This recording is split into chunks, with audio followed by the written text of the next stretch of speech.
Welcome to the Clear Admit MBA Admissions Podcast. I'm Graham Richmond, and this is your wiretaps for Monday, May 19th, 2025. I'm joined by Alex Brown from Cornwall, England. Alex, how are things? Very good. Thank you, Graham. So, Alex, you're a former admissions officer from Wharton and current Clear Admit community manager and podcaster, and you're teaching digital marketing for Columbia Business School and London Business School. And for those tuning in who don't remember, I'm the co-founder of Clear Admit, also worked in admissions at Wharton, where I earned my MBA. Alex, this is a crazy week on many levels for me. As you know, I'm in Boston, getting ready for all the events that we have going on in town here.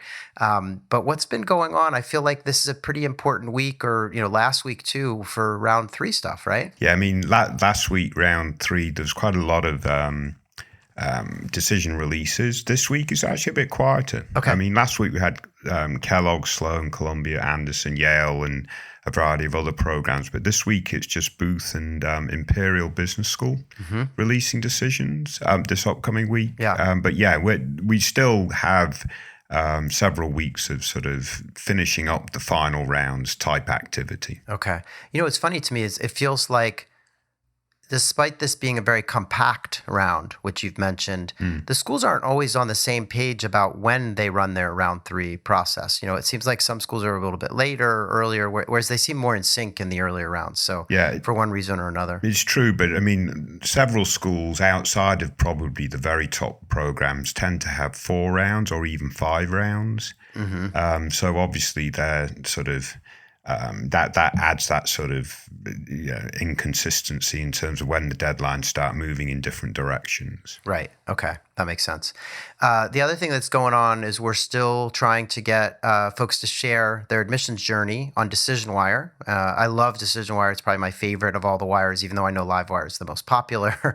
But DecisionWire is great because you can put in where you applied, where you got in, whether you got scholarship, a little bit about your background. It's such useful data for candidates to see over time and understand, outcomes. And so we're still running this little promotion where every time someone posts an entry to DecisionWire to share their journey, we're giving $10 to Forté Foundation. So, we're running that. We're hopefully going to get a lot of those entries to support, because ultimately it'll go to support women in management education. So that's fun. We're still running that. So if you haven't shared your journey on the website, please go ahead and do so, and you'll be supporting a good cause. And we're also giving out some Amazon cards. I think every 5th entry also gets like an Amazon gift card or something. So yeah, trying to drum those up.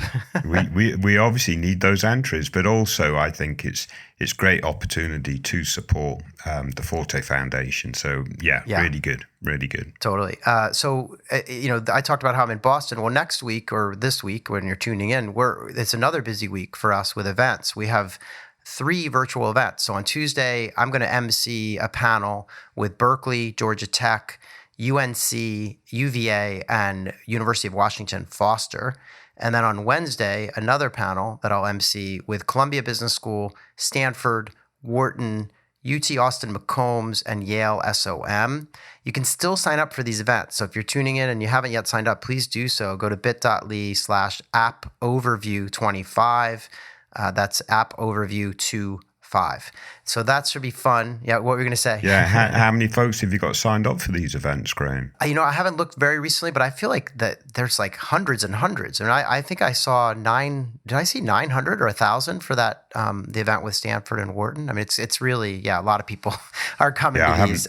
Yeah. I haven't seen it lately, but that's impressive. But I remember the numbers last year; they were really strong numbers. So very, very well attended, but also super interesting webinars. I know that now, Graham, because I looked at the transcripts. In fact, you should talk about this. So we made a transcript of the first 2 panels, the virtual events that we did earlier this month with the likes of Harvard and who else joined us? INSEAD, LBS. We had a lot of schools earlier this month. And we fed those transcripts into ChatGPT and had it kind of help us to sort of summarize a lot of the key salient points and things that schools were saying, admissions tips. There were some great tips. I'm now remembering, Duke. I mean, all these schools were giving great advice at this early stage of the application process. And Yeah, and then we fed that into our bot, right? Is it live yet in the bot or no? They are live. Oh, wow. Okay. So the Ask Clear Admit GPT that we built now knows what was said in the panels. And yeah, so this is really cool. I cannot wait to, we just keep building the brain here. But I totally forgot. I said we're doing 3 events this week, and I only mentioned 2. The third event is a solo event that I'm going to sit down with the director of admissions at London Business School, as well as the program director for their new 1-year MBA program. And we're going to have a discussion about that. And I think anyone who signs up and comes to that gets an application fee waiver. So if you're thinking of applying to LBS on the 1-year format, this is like you got to come, and you can sign up at bit.ly/LBS 1 year. And the 1 is the number 1, not spelled out. So LBS 1 year, sign up for that. Yeah, it's going to be another busy week, just crazy. Yeah, just to be, so folks are aware, I believe you have to have had a master's degree in management to qualify for that program. Is that correct, Graham? Yeah, some kind of business master's degree, I believe. Okay. Yeah, that's how you get to accelerate, because you can kind of skip the core, I think, and get right into the fun stuff. So that's on Thursday of this week. All these events, by the way, are at noon Eastern. Should be fun. I would love to be able to tell you more about what happened last week in Boston, but we're recording this just before, so we'll have to wait until the next episode to report in on what our big in-person fair was like. But stay tuned. I can't wait. I think it's going to be fantastic. Well, anyway, I wish you all the best of luck. Yeah. On the website, we have a really cool article that Elliot has been working on that will be on the site by the time this podcast airs. And it's about tech placements. And it's got all the usual stuff. We did these articles for consulting and for finance. And so now we're digging into the tech jobs. And one of the things I wanted to share a stat, Elliot looked at what we would call big tech jobs. So he looked at Amazon, Google, Apple, Microsoft. Those are 4 bigger kind of employers in the tech domain. And there's a quote in the article. It says, looking at the overall big tech job placement trend among MBA graduates from there's 7 top programs that actually share this granular data. It says there was a 26% decline in big tech jobs accepted in the class, from the class of 23 to the class of 24. So there's been a noticeable decline in those tech jobs at the big companies. So I don't know what you make of that, Alex, and whether you think that's here to stay. Is it AI driven? Is it they overhired in COVID and have backed off? What do you think's driving that? I think it's both of those reasons. I mean, again, if you just read the business press over the last several months, you would be surprised if that wasn't the case. AI is just emerging, and obviously there are a variety of reasons why that might reduce the number of hires, but also, like you say, doubling down over COVID is probably another reason. Yeah. Yeah, totally. So in any event, read the article. It's got a lot more detail than what I've shared here, but very interesting stuff if you're thinking about tech. And obviously, schools, it's still like the 3rd largest thing that schools are largest domain that schools are sending candidates into. So it's not gone away by any stretch. And there's some schools, I think it's University of Washington at Foster, that's not like 47% of their grads into tech. So, look at the article and go through the data. It's really interesting. Other than that, Alex, before we talk about our candidates, I wanted to share just we're continuing to catch up with alumni. And so some more of these real humans pieces. We caught up with Rashmi, who is a Duke Fuqua grad from a couple years ago, MBA, I guess they graduated in 23. And they work as a consultant at EY-Parthenon. This candidate, alum, sorry, I'm so used to our wiretaps mode that I'm saying candidate, but they hail from Bengaluru, India. And the undergraduate studies were in like accounting and finance, and had done some work as a consultant, but in India before business school. And we asked, why did you choose to attend business school? And I thought this was a really interesting and thoughtful response. So I'm going to share what Rashmi had to say.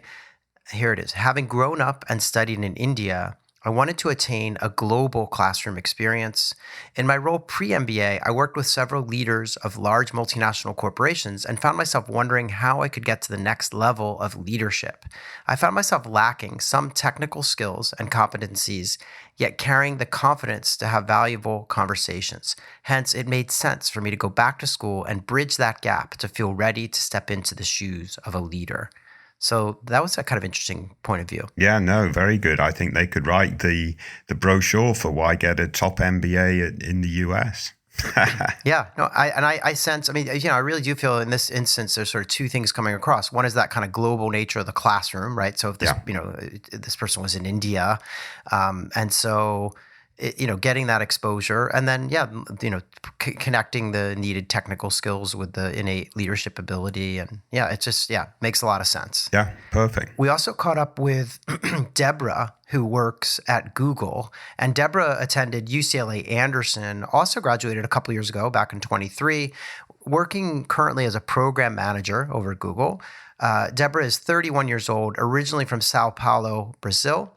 Had studied business administration as an undergrad, and then had worked in a number of roles prior to business school, some marketing work, like CPG type marketing, but also a little bit of work in entertainment, hospitality. So a lot of different experiences before heading off to UCLA, and now has been at Google for 1.5, going on 2 years. And we asked, why did you choose to attend business school? And, why Anderson, et cetera. So similar question to what we just went over with our Fuqua grad. And Deborah said that, I pursued an MBA to gain the necessary business acumen and expand my international network. UCLA Anderson stood out for several key reasons. Firstly, its shared success, culture, and the genuine connections I forged with alumni. One of my managers is an alum, indicated a collaborative environment where I knew I could thrive. Secondly, coming from a major city like Sao Paulo, Los Angeles' global hub status and vibrant entertainment industry offered the dynamism I needed. Ultimately, Anderson provided the ideal combination of academic rigor, supportive community, and a strategic location to propel my career aspirations. So, sounds like Deborah could write the book for UCLA too, right? I was going to say both of these folks are really good at promoting these top tier MBA programs in terms of why they made that decision. But absolutely fantastic. Yeah. And just so that our listeners know, like the schools don't give us this stuff. Like we go to alumni and get and give them this questionnaire that they fill out. So it's not like the marketing team over at UCLA wrote this or anything. Although I'm sure they're happy with it. Yeah, very good. Yeah. So other than that, I just want to remind people that they can email us at info@clearedmit.com. If they have any questions, use the subject line wiretaps. We've been pretty busy of late, but always try to write back. And if you don't hear from us, you can always nudge us again. But we love to hear from you. So please write, and also remember to rate and review the show when you can. Other than that, there's one other thing. We have a podcast that came out last week that is all about careers. And I sat down with the head of career services at Georgetown, McDonough, and we talked about all kinds of fun stuff, including the triple jump when someone's changing geography, function, and industry via an MBA. And, her name's Christy Murray. She's fantastic, head of career services over at Georgetown. And just so many great insights in that interview about, how to hit the ground running when you get to business school. So definitely tune in. You can find it wherever you're listening to this episode. Anything else, though, Alex, before we talk about our candidates this week? Now let's kick on. All right. So our first candidate, this is Wiretap's candidate number 1, comes from an ApplyWire entry that you've chosen, Alex, and they have 7 schools on the target list. The schools are Columbia, Duke, Harvard, Northwestern Kellogg, Stanford, Wharton, and UVA.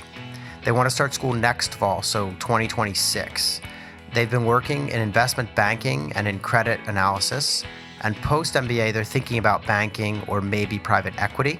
They list a slew of companies that they're potentially interested in. It's basically all the banks and PE shops, so I won't go through the full list. They have a 325 on the GRE and a 3.5 undergraduate GPA, 7 years of work experience. We believe that this candidate is located in Ghana. And you had a little bit of an exchange with them. They have a finance background. They would love to be in New York when they're done with business school. And, just really looking forward to kind of meeting, kind of what we talked about, getting into that global classroom setting. They do mention that they play table tennis and that they also do some work with an NGO that helps to promote, I don't know what this is. They used an acronym, SDG, in rural communities. So maybe you know what that is, or we'll have to Google it while we're recording here, but that's their background. What do you make of this candidate? I did my research, Graham. You did? Okay.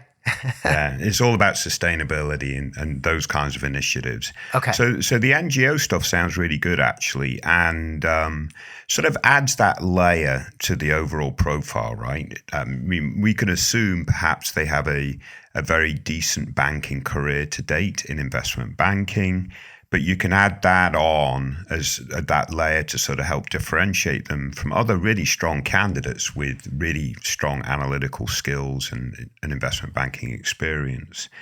So I really like that. I think one of the key aspects of this candidacy overall is they want to be in New York City, right?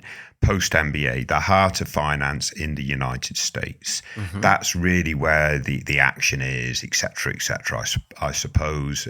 I mean, even around the world. So I would look at their target list of schools and certainly include Stern, possibly, you mentioned before, Johnson too. And to sort of complement the programs they're already looking at. So I would make that sort of addition to their to their overall sort of list of target schools. Their numbers are decent. They don't really jump off the page. A 325 GRE is going to be around the median of sort of, I'd say, top 16, some of the M7. At the very top of the M7, it's going to be a little bit lower than the median. I mean, even schools like Yale are at about 330 at this point. So their test score is not going to allow them to stand out. I mean, the GPA is decent too. But if they can show that sort of impact and growth at work, complement it with some really interesting sort of NGO experience. They seem like a very, very decent candidate, Graham. Yeah. But yeah, just add these other programs to the list, possibly. Okay. Yeah, I agree. I mean, so just while we were talking here, I looked it up. So SDG 4, which is what they mentioned, is Sustainable Development Goal 4, which is all about education. So it's this idea that you really want to ensure inclusive and equitable quality education for all, right? So that's what their focus is with their kind of NGO and outside of work. And I agree. That adds such a nice piece to their profile as a finance person, banker, et cetera. So, when I looked at this profile, I said the same thing as you, which is like, okay, they want to be in New York and they're interested in banking, maybe private equity. It would behoove them to take a very, long look at NYU Stern and Cornell Johnson and maybe think more carefully about the sort of target school list here, because I think it runs a little towards the sort of M7, and their numbers, as you say, are good, but not jumping off the page. So I think it would be smart to cast a slightly wider net and to think very strategically. They have some schools on their list that are not in the New York or Northeast, and if they're trying to land in New York, we know regionality matters. Yeah. So in any event, just some things for them to consider. Yeah. Very good. All right. Excellent. Let's move on. I want to thank them for sharing their post, but let's move on and talk about Wiretap's candidate number 2. So our second candidate this week is also looking to start school in the fall of 26, and you've picked this from an ApplyWire entry, and they have 5 schools on the target list, and those schools are Dartmouth, Emory, HEC, INSEAD, and UT Austin McCombs. This person's been working in consulting. They're interested in tech after business school, and they mentioned targeting Amazon, Apple, Facebook, Google, LinkedIn, etc. They have a 309 on the GRE. I believe they're planning to retake that. And they have a 3.7 undergraduate GPA, 5 years of work experience. This candidate is located in Argentina, and I believe they are Argentinian. They want to obviously land in the States, they say, and they want to work ideally in corporate strategy, internal consulting, or product within one of these tech companies. Now, you were quick, Alex, to point out that 309 on the GRE might be a bit of an issue, and they did mention they're going to retake it. And they also shared with you that they work with a global NGO, and that they also founded a community to share job opportunities and offer free resume building advice. They do something called Teach for All. They give workshops, I guess, for that in Argentina. So what do you make of this candidacy? Yeah, I mean, again, I like this candidate in as much as the NGO stuff, the outside of work activity looks really strong. And again, we need to make some assumptions about the quality of their work. But if they can show impact and growth and so forth, I think that'll be very good. Nice GPA, obviously, at 3.7, 5 years of experience. The 3.09 GRE, I think they recognize that that's a huge potential red flag. If they could come back with a 3.29 GRE, I mean, obviously that's a huge uplift.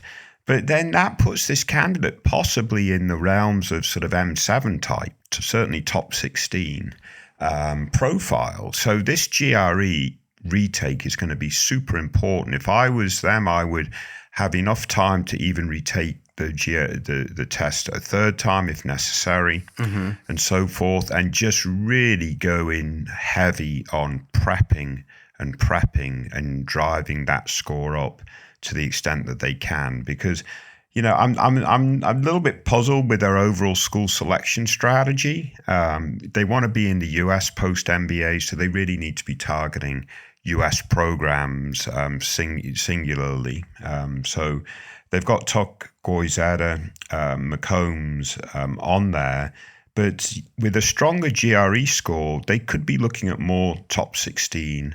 And again, maybe even an M7 in there. Yeah, it's funny. When I looked at this list of schools, I had the same thought. I was sort of like, okay, they have a range of, sort of top 10 to top 20 or so U.S. programs. And then they have HEC and INSEAD, but they say in the notes that they want to work in the United States. And I'm trying to figure out why someone from Argentina goes to France to get an MBA to then try to work in the United States. It's not exactly a kind of logical path for me. Right. So if they're dead set on working and living in America, they probably should apply to U.S. programs, because it's not like they're American leaving the U.S. to go spend a year or two abroad and then would be returning. I mean, this person needs to find a way to enter the U.S. market, job market, and the best way to do that would be from within a U.S.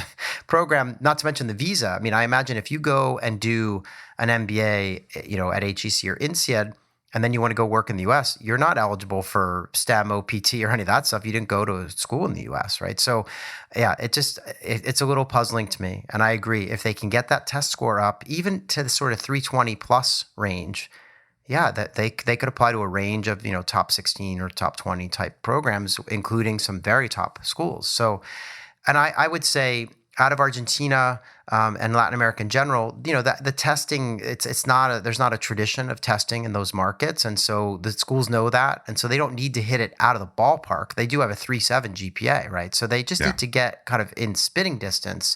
The problem is right now, 3.09 is not in range, right? It's just low. So that's my take. But I think they need to. Do you have any sense of like, okay, let's imagine that they go with a US only strategy for their target schools. What schools do you think they should be at, and given that, they want to work in tech? Yeah, I mean, again, I would target top 16 and throw in one or two M7, depending on where that GRE score comes in. If it hits that 320 threshold, right? Absolutely, for sure. So Sloan, I'd put Sloan in there maybe as my M7 or Kellogg, as an M7. And then I would, perhaps look at Haas. And so forth, and just one or two others. The other thing to keep in mind is, whilst we speculate our first candidates from Ghana, and so forth. And this candidate's from Argentina. I would say out of those two countries, Argentina's less represented in top-tier MBA programs in the United States. So, they have that to their advantage too, in terms of bringing in a little bit more geographic diversity to the classroom and the conversation. So yeah, I mean, if they could go all in on this GRE, and obviously their work experience has to be strong. I mean, we're speculating there a little bit. But if they can go all in and fix this GRE, I would be a little bit more ambitious and a lot more focused on that school selection.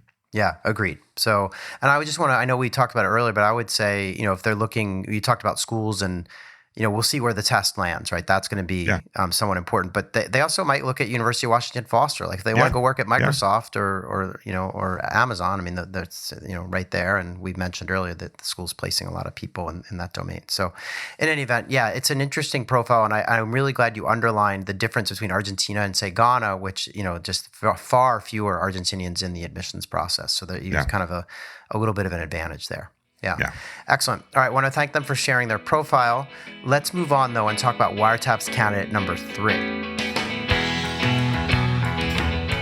So our final candidate this week comes from a DecisionWire entry, as we've been doing for the last several weeks. And this person, I'll give you the kind of background. They applied to University of Chicago, Booth. They applied to Duke, Michigan, Ross, and Kellogg. And they ended up with a couple of offers, right? They got into Booth and they got into Ross. And Booth didn't give them any money, but Ross is offering them a $120,000 scholarship over the course of this year MBA. They want to work in consulting after business school, although they also mentioned consumer goods or maybe even automotive. So they have a range of possibilities. They mention, both kind of the McKinsey, Bain, BCG kind of crowd, but they also mention Accenture and Carney and Booz Allen Hamilton, Deloitte, et cetera. So sounds like consulting is the short-term plan, and then maybe something into the consumer goods domain after. They had a 725 on the GMAT Focus Edition, very good score, 3.5 GPA from undergrad. They talked about how they'd worked in corporate finance before business school. They're a domestic applicant. They currently live and work in the Midwest. And they also did say that they have a strong preference for landing in Chicago after business school. They're not entirely opposed to living elsewhere in the Midwest or East Coast, but their first choice is Chicago. And they say that, here's the direct quote, "I am torn between ROI versus prestige. Booth would require all loans. Is it worth it for the network and brand?" And it so happens, Alex, that you, Elliot on our team, and our famous anonymous poster who always gives great advice on DecisionWire entries all weighed in, and you all had something similar to say. Do you want to share your thoughts on this? Sure, but I'll throw a question back at you, Graham. Mm-hmm. If you go to Ross and you have a 725 GMAT, i.e. you're probably close to the top of the class at Ross, do you have access to MBB in Chicago? Oh, yeah, I would think so. I mean, I think, the numbers bear it out. Yeah. I mean, that to me, that answers the question, right? Ross is a very good program for consulting. Yes, Booth does have the prestige. They're in that top tier versus Ross in the next tier down, or whatever, however you want to organize your tiers. We do get that, but this scholarship differential is very significant, I would think. And given their goals, wanting to be in the Midwest, wanting to work in consulting, not going MBB or bust, et cetera, I just think this is a case where actually the school in the tier a little bit lower makes absolute sense.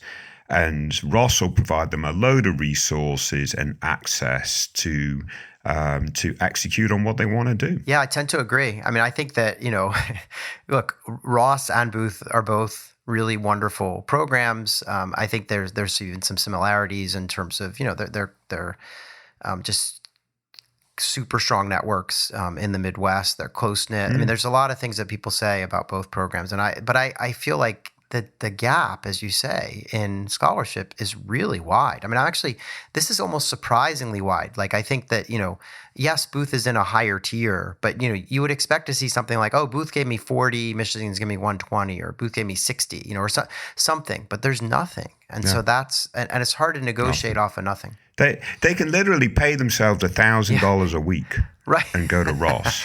Yeah. So I think, and the fact that they say, MBB or tier 2 consulting firms, or automotive, or, I mean, they have all these potential options and they want to be in the Midwest. So I think, look, the brand of University of Michigan is not to be underestimated, particularly in that region of the United States. So, Yeah, I think this is there's a big difference. I mean, it's $120,000. This is not $10,000. So Yeah, I usually do lean to the higher tiered school because I recognize the quality of the experience in the classroom, your classmates, et cetera, does elevate the experience, but not for 120,000 in this case. Yeah, I agree. So hopefully that helps as they try to make their decision. But yeah, I mean, congratulations to them. Obviously, it's no small feat to land a $120,000 scholarship at a top school like Ross. So, but yeah, they're going to be fine wherever they go, and their goals seem very attainable from either program. So I think things point towards, follow the money a little bit on this one. Yeah. All right. So thanks for picking these three candidates out, as always. Alex, I'll be back next week if you're willing, and I'll give you a full report on how everything goes with our big MBA fair in Boston. And yeah, lots of fun stuff coming up this week with the events. And so stay tuned, everyone. And Alex, if you're willing, we'll get together in a week's time. Yeah, best of luck in Boston last week, Graham. I hope it was a great success. Very good. Take care, everyone. Stay safe.